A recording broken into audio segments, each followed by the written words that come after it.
Olá pessoal, sejam muito bem-vindos ao canal Futebol em Vermelho, apresentado por Murilo Oliveira, esse mesmo que vos fala. Agora que a gente já está um pouco com a cabeça eu digo bem pouco mesmo, mais fria do jogo de ontem, estou gravando esse vídeo na segunda-feira, provavelmente vai sair na terça, mas enfim, continuemos, só para vocês saberem dessa informação. Eu ainda estou um pouco impactado com o choque do resultado, eu não esperava um placar tão elástico assim no Grenal, principalmente do jeito como foi, certo? Eu vou vir aqui e vou querer apresentar um pouco mais da minha visão sobre esse jogo e o que esperar do próximo jogo no domingo aqui no Beira-Rio. Se tem alguma chance do Inter reverter esse placar ou tentar disputar pelo menos esse título do Gauchão. Enfim, vamos seguir. Eu separei alguns tópicos para a gente debater. Primeiro tópico não podia ser outro, eu acho que é o nome do jogo, negativamente falando, que é o Alex Bernabei. Por quê? Ele foi expulso precocemente no primeiro tempo do jogo, de maneira burra, não gosto de usar essa palavra, me referir a um jogador, mas foi o que aconteceu. Tomou uma decisão muito mal que acabou comprometendo o time pelo resto da partida. E se não fosse por essa expulsão, talvez podia ter sido um resultado talvez menos elástico. Um resultado positivo eu acredito que não, até porque o Inter não jogou bem nem quando estavam os 11 em campo. Enfim, eu quero voltar nesse tópico no Bernabéu depois, quando a gente for falar do jogo da volta. Enfim, o Gabriel Mercado teve algumas falas importantes no pós-jogo neste Grenal. Ele hostilizou extremamente a arbitragem das más marcações e não marcações de falta, e principalmente a expulsão do Bernabei, o que honestamente eu não vejo porque não teve muito o que discutir. Foi uma expulsão muito bem marcada pelo Daronco, não tem discussão. Realmente o Bernabei foi expulso justamente, não tem muito que a gente possa discutir com isso. Embora o Gabriel Mercado ache o contrário.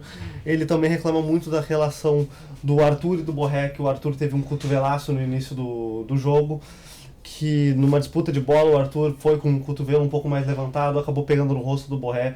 Vi diversas opiniões antes de formar a minha, e eu vejo sim como um lance de expulsão, deveria ter sido expulso o Arthur. Não acho que o jeito que o Daronco levou só na conversa esteja correto. Ao menos o VAR deveria ter chamado, o que não ocorreu. Enfim, o VAR mais uma vez prejudicando o Inter, certo? Bom, continuando nessa questão do Gabriel Mercado, gostaria de comentar, já que estou falando de expulsões, que o próprio Gabriel Mercado teve um lance em cima do... eu não lembro o nome do jogador do Grêmio. Eu acho que foi em cima do Arthur, se eu não estou enganado. Eu não lembro muito bem. Mas enfim, ele teve um lance com uma solada em cima do peito do pé, acredito ser do Arthur, que poderia muito bem também ser chamado pelo VAR, que não aconteceu. Ou no caso, a arbitragem errou duas vezes, aqui nesse caso. Mesmo que tenha errado para um lado e errado para o outro, digamos que esteja tudo correto, não é o certo a se fazer. Se tinha que expulsar, expulsava os dois, certo? Se não tinha que expulsar um, expulsava só um. É isso que deveria acontecer. Enfim, o Abel Braga, no final do jogo, no pós-jogo, deu as caras por ele ser mais identificado com a torcida e relembrou a todos os torcedores que o primeiro Grenal de 2026 foi 4-2 para o Inter. O Inter conseguindo fazer esses 4 gols, tentando dar um pouco de esperança pro próximo jogo da volta, o que honestamente no meu coração não funcionou muito, mesmo vindo dessa figura incrível que é o Abel, certo? Bom, eu agora vou falar um pouco sobre o jogo de volta, o que a gente se espera. A gente se espera um Inter muito mais ofensivo. Esse aqui é o lado do Inter, só para exemplificar, pintar aqui das cores de ambos os times, certo? A gente espera um Inter muito mais ofensivo do que a gente viu, menos acadelado, principalmente pelos flancos, que são o Carboneiro e o Vitinho, que tem essa força, o Alan Patrick pelo meio, para tentar buscar esse 3-0, que por mais que difícil, não é impossível. A gente sabe muito bem que o Inter gosta desse tipo de jogo, embora não tenha um histórico muito bom. Nunca, numa final de gauchão, por mais de 2 gols de diferença, conseguiu reverter o placar. Mas a esperança é a última que morre. Bom, a falta do Bernabéu, eu gostaria de citar muito desse conteúdo porque houve um comentário de um telespectador no último vídeo, então eu quero abordar bastante esse nome aqui, referente ao jogo de volta, no quanto que ele afetou.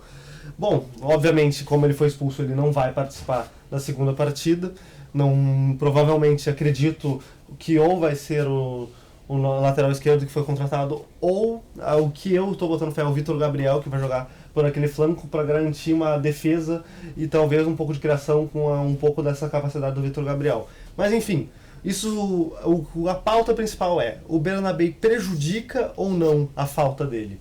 Ao meu ver, nesse jogo dentro do Beira-Rio, mesmo que o Bernabéu venha errando mais um pouco, eu acho que o Bernabéu seria assim, uma peça fundamental na possível virada do Inter. Virada não digo, no possível em buscar esse resultado, acredito que o Bernabéu teria um papel importante sim.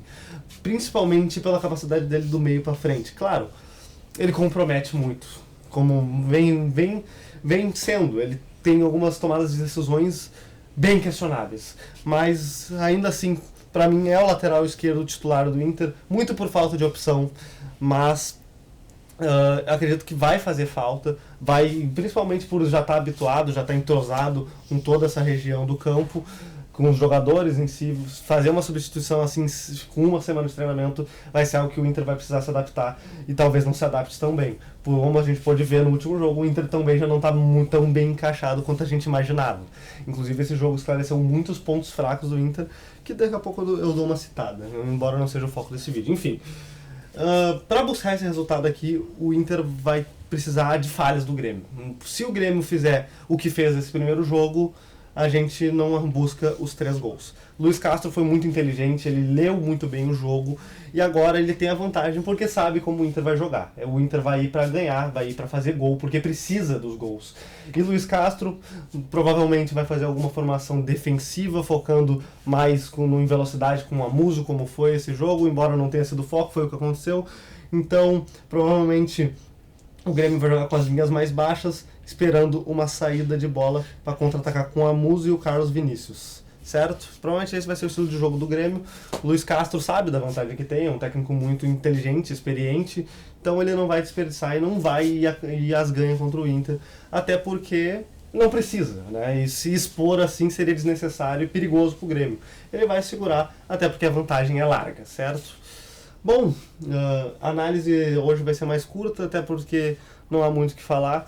Eu, a princípio, talvez vou postar mais um vídeo após esse, por volta das 6 horas. A meta desse canal é postar todo dia um vídeo na hora do almoço, meio-dia, e eu vou tentar aumentar a frequência se eu conseguir encaixar na minha rotina a gravação desses vídeos e a edição, certo? Eu agradeço imensamente por vocês estarem aqui, estarem assistindo as minhas opiniões, e muito obrigado, e até a próxima.